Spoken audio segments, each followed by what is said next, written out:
Selamat siang, Assalamualaikum warahmatullahi wabarakatuh. Salam sejahtera buat kita sekalian. Om Swastiastu, salam kebajikan, namo buddhaya.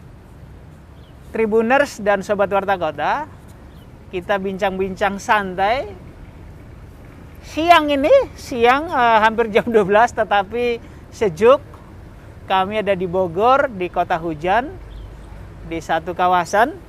Saat ini kita akan bincang-bincang dengan politisi yang beralih. Politisi yang beralih. Biasanya dari bidang lain masuk ke politisi ya. Nah ini kebalikan.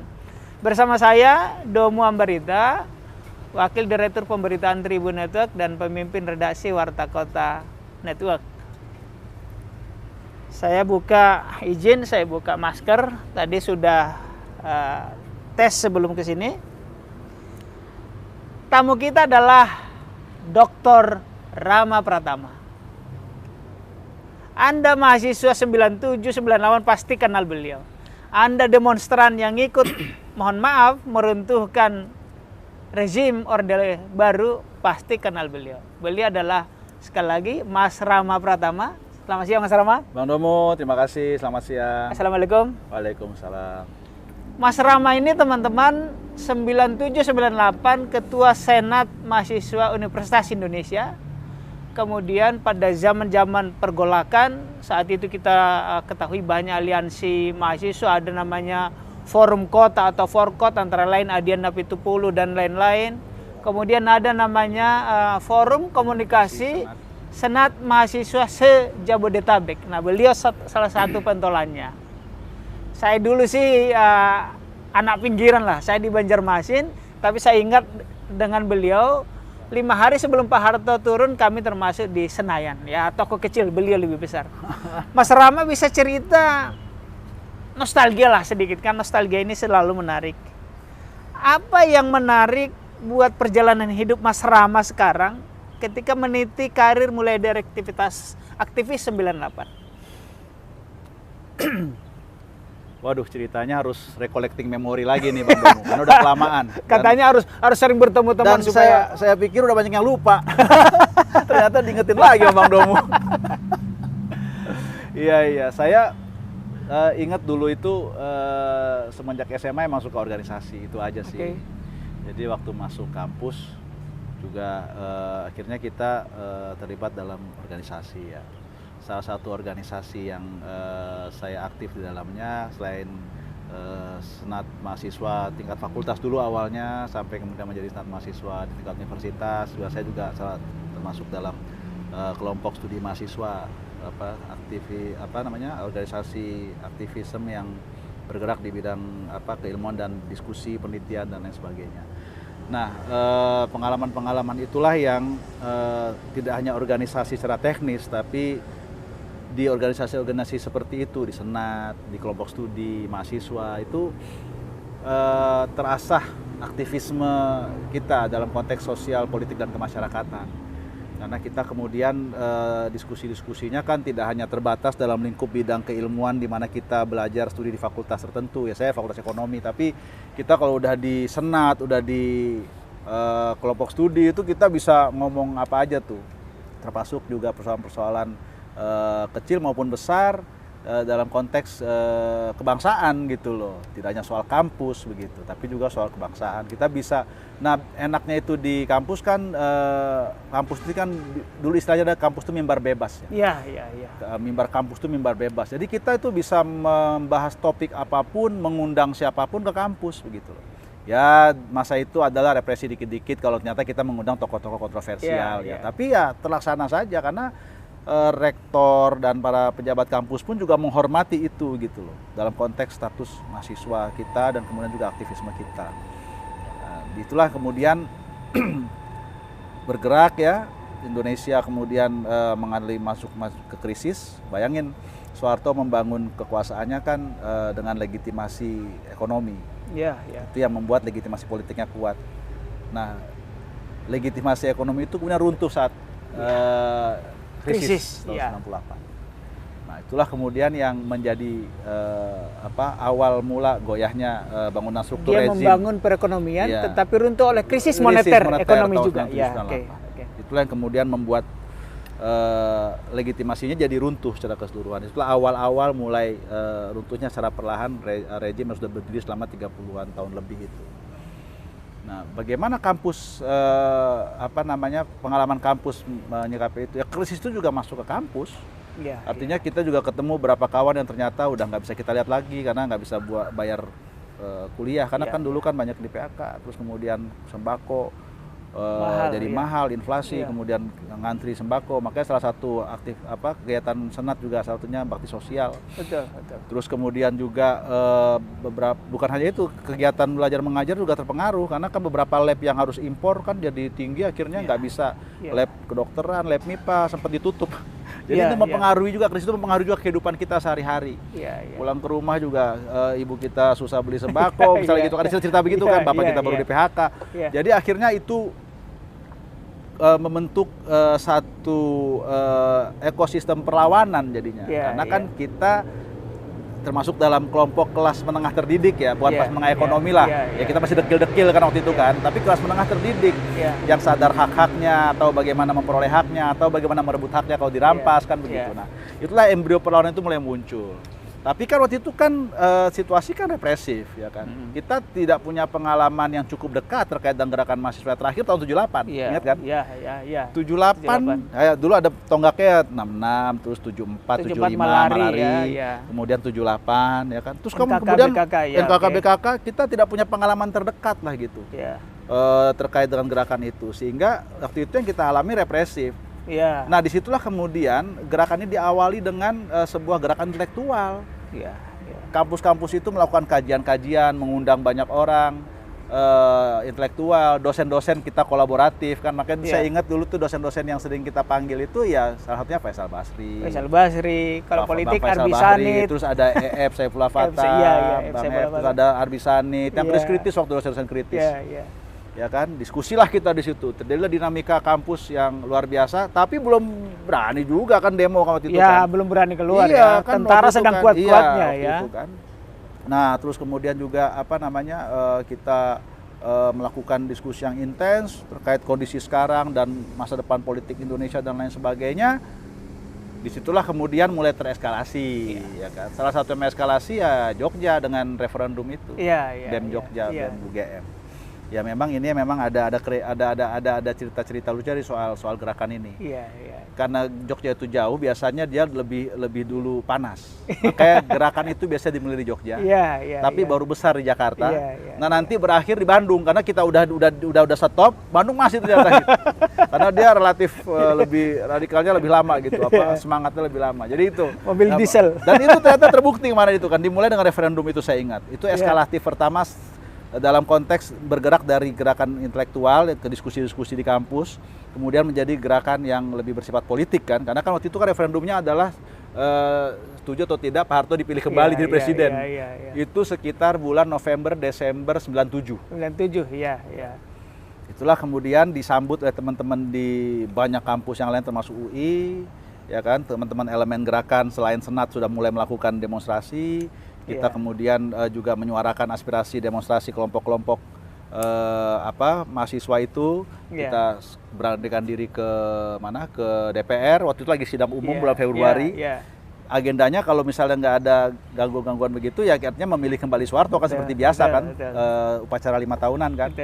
Saya ingat bener waktu itu saya difasilitasi sama Bang Fadlizon karena dia yang sudah masuk jadi anggota DPR dekat dengan kalangan Cendana waktu itu kan. Tapi dia kan alumni kita. Bang, kita mau ke sana, kita mau menyampaikan aspirasi.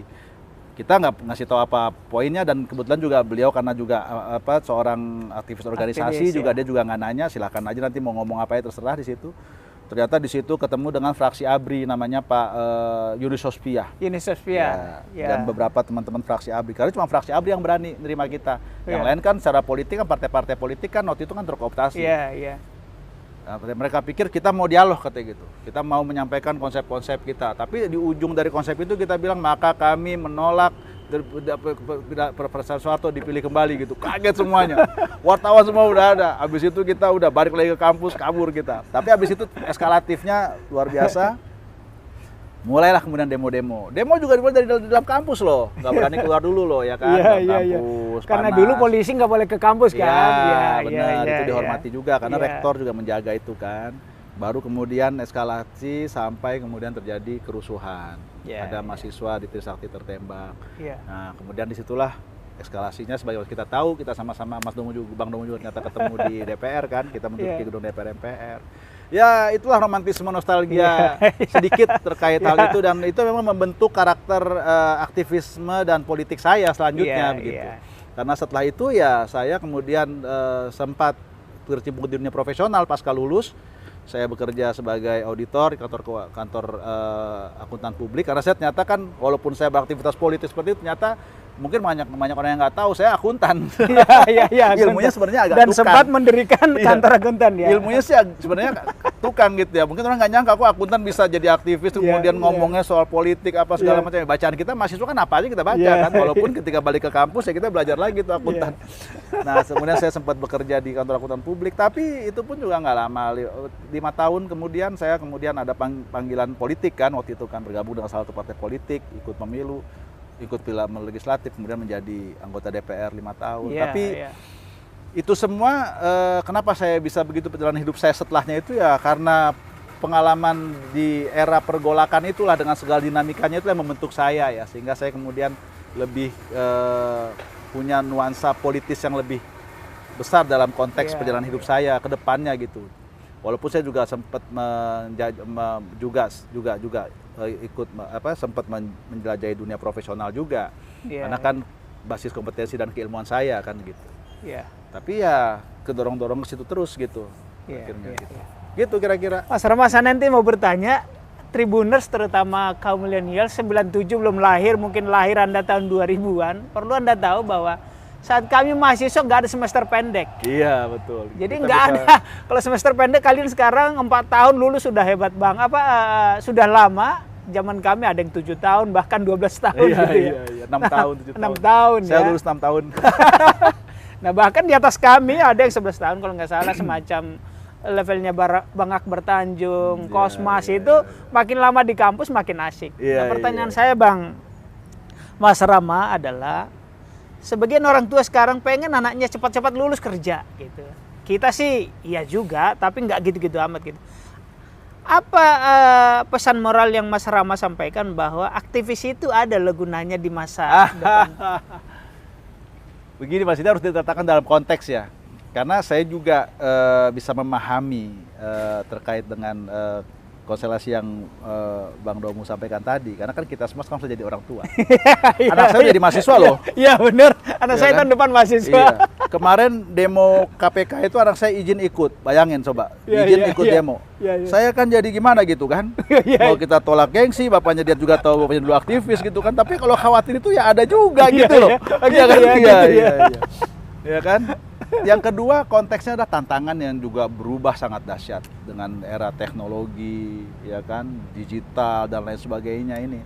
Tantangannya tentu jauh berbeda. Apakah lebih sulit itu relatif, sulit atau tidak bisa jadi sama sulitnya kalau dalam konteks, tapi jauh berbeda, ya kan. Dan ini kan tentu membutuhkan respons yang juga berbeda. Nah, jadi saya bisa memahami kalau kemudian orang tua sekarang pengen, kalau orang tua yang seperti itu sih dari dulu juga ada ya. Kita juga kan zaman dulu juga kan ada orang tua yang sedih juga kalau kita nggak lulus kan. Ya karena kan dulu memang mungkin murah ya biaya pendidikan ya. Tapi apalagi sekarang yang dulu murahnya juga begitu. Ngapain lama-lama? Mereka inginkan kemudian investasi yang sudah dilakukan di kuliah itu kemudian bisa kembali ketika dia masuk dunia kerja dan lain sebagainya, bisa berkontribusi lebih besar lah. Ya sebenarnya dunia kampus itu kan sebenarnya laboratorium besar saja. Dia bukan kehidupan yang sesungguhnya. Betul. Justru kemudian tantangannya seorang aktivis juga dipertanyakan kan apa kontribusinya pasca kampus gitu. Karena itulah dunia real sesungguhnya. Ketika dia sudah berkeluarga, apakah dia terseret gelombang rutinitas gitu kan? Apakah masih bisa kemudian tetap membawa nilai-nilai idealisme kemahasiswaannya waktu itu? Tapi yang jelas kan status aktivis mahasiswa kan bukan status seumur hidup, dia harus lulus. Betul. Ya kan? Dia harus lulus kan, nggak bisa dia status mahasiswa terus kan? Gitu. Jadi dia ada masa pensiunnya gitu. Nah, artinya apa? Tantangan dan situasi yang memberikan konteks sekarang ini yang jauh berbeda itu juga memerlukan jawaban. Apalagi dengan era teknologi yang semakin canggih, sophisticated ya kan. Tidak hanya teknologi tapi juga teknologi informasi terutama yang membuat jauh berbeda ini bagaimana kita dulu memperoleh informasi dengan kita sekarang. Anak sekarang sekolah makin lama nggak relevan karena mereka bisa mendapatkan informasi dari mana saja. Zaman kita dulu kalau nggak sekolah nggak dapat informasi. Betul. Sekarang kalau dia misalnya kelihatan main-main handphone lagi diajarin gurunya, bukan berarti dia nggak belajar loh. Jangan-jangan dia lagi googling apa yang disampaikan gurunya. Betul. Gitu loh. Artinya informasi bisa didapat dari mana saja begitu loh. Nah ini tentu membutuhkan penyikapan yang berbeda. Artinya menurut saya ya pada akhirnya ya karakter aktivis zaman dulu juga nggak bisa disamakan karakter aktivis sekarang. Mereka menghadapi tantangan yang berbeda, mereka menghadapi ekosistem yang berbeda, sehingga saya juga tidak bisa membandingkannya dengan situasi dan kondisi saya pada saat itu loh. Misalnya dengan arogan dan aromantisme saya mengatakan, aktivis sekarang cemen. Nggak bisa juga, karena tantangan mereka berbeda loh gitu loh. Nah, jadi sebenarnya tantangannya adalah relevansi. Bagaimana dia tetap relevan dalam konteks seperti ini gitu. Nah, itu memang pada akhirnya bisa menjawab ya mereka. Saya sendiri udah nggak ngerti lagi dunia mereka gitu. Makanya anak saya juga bilang, oke, nah kamu tahu tantangan kamu sekarang, dunia kamu seperti apa. Silahkan kamu sikapi dengan yang terbaik yang menurut kamu, karena ayah juga udah nggak ngerti gimana situasinya untuk merespon itu. Tapi satu yang pasti adalah yang dibutuhkan di setiap zaman, di setiap tempat dan di setiap situasi adalah karakter. Itu aja yang bisa kita pagerin. Biarlah setiap zaman punya orang dan setiap orang punya zamannya. Betul. Gitu ya. Tapi yang tidak berubah adalah karakter. Karakter seorang pemimpin, karakter seorang yang punya tanggung jawab yang besar, karakter seorang yang bertanggung jawab, tapi karakter seorang yang kemudian punya kepedulian sosial itu akan selalu dibutuhkan dalam konteks ketika dia ingin berkontribusi lebih kepada masyarakatnya, bukan untuk dirinya sendiri saja loh ya gitu. Baik. Mas Rama, kita agak melompat. Setelah dari kampus tadi termasuk berkontribusi dalam mengubah demokrasi dari orde lama, orde reformasi. Kemudian Mas Rama lebih kenal sebagai politisi salah satu partai, kita sebut saja PKS. Lama Anda di sana di PKS, kemudian PKS menang bersama dengan pemerintahan SBY 2 periode. Sekarang PKS menjadi oposan. Kalau di SBY PDIP oposan, sekarang PKS tanda kutip oposan. Dan Anda dari PKS, tapi sekarang Anda di pemerintahan, bagaimana ceritanya? Ya, dinamika politik. Bagi saya politik itu juga adalah pertemanan ya. Artinya saya tidak pernah punya semacam sentimen personal lah dengan siapapun gitu. Makanya saya mungkin ini juga di tempat dalam konteks pengalaman aktivisme saya juga ya kan. Ya artinya tidak ada nothing personal lah dalam konteks politik ini, semua pada akhirnya adalah teman, sahabat. Ya kita kan juga perlu lah meneladani para pendiri bangsa kan dengan latar belakang ideologi bahkan yang tajam. Tapi pada saat yang sama mereka bisa saling menanyakan kabar, gimana orang tuanya, udah sembuh belum, tahu orang tuanya sakit. Yang gitu-gitu kan human sekali begitu. Jadi ini menurut saya terkait dengan dinamika kepartaian seperti ini, menurut saya sih ya biasa aja. Semua masih teman-teman saya semua lah, saya masih bersahabat dengan teman-teman. Bahkan sekarang ya artinya semua adalah teman. Makanya saya bilang, kalau ditanya sekarang saya kan politisi tapi saya politisi teknokratis lah saya bilang. Saya kembali ke jalur profesional karena saya merasa sudah cukup lah di dunia politik dengan dinamikanya. Ya namanya dunia politik ya ada ribut-ribut dan lain sebagainya. Waktu itu kan ya mungkin teman-teman kalau yang tahu kan awal kisahnya sebenarnya ya waktu salah satu teman saya juga nih sama-sama satu kampus, senior saya Bang Fahri Hamzah dipecat dari PKS. Saya termasuk orang yang membela dia begitu. Dan berada pada posisi yang membela dia sehingga pada akhirnya perpecahan itu meruncing. Ini solidaritas sesama UI atau memang nilai-nilai demokrasi secara umum? Ini saya melihatnya sih mungkin nggak selebay demokrasi secara umum tapi ini mungkin solidaritas sesama aktivis. Saya melihat karena kita sama-sama berangkat dari aktivis kampus dan kami punya satu kultur yang berdebat keras. Mau berdiskusi, bahkan saya dalam konteks ini sebenarnya kalau dibilang selalu setuju sama Fahri juga enggak selama perjalanan politik saya. Kita bisa berdebat dan sebagainya, tapi kita tidak sama-sama khawatir saling memecat kan begitu. Bagi saya proses pemecatan itu adalah proses yang menurut saya jadi nggak asik gitu loh. Itu aja yang saya rasakan, sehingga ya ini memang personal saja, tapi saya nothing personal dengan hubungan saya dengan semuanya gitu. Itu pilihan yang kemudian saya terima konsekuensinya, sehingga kemudian saya juga ya bisa dikatakan ya masa depan politik saya di PKS sudah selesai lah gitu kan, karena saya ikut dalam mendukung Fahri Hamzah yang sekarang juga sudah mendirikan partai sendiri, tapi saya sendiri sebenarnya ya saat ini ya tidak aktif di partai manapun, karena saya kan posisi saya sekarang juga menjadi komisaris salah satu anak perusahaan BUMN. Saya lebih memilih jalur profesional saya. Artinya segala macam pengalaman saya, politik saya, jaringan saya yang saya saya alami selama ini ya menjadi aset buat saya, itu saja. Tapi untuk terjun ke dunia politik praktis mungkin saat ini dan ke depan sudah tidak dalam visi saya lagi lah gitu. Itu ya. Iya, kontribusi saya lebih ya ke lapangan teknokratis. Barangkali perlu diketahui anak-anak muda yang sedang berpolitik, karena Mas Rama masih relatif muda ya. Kapan momentum switch off?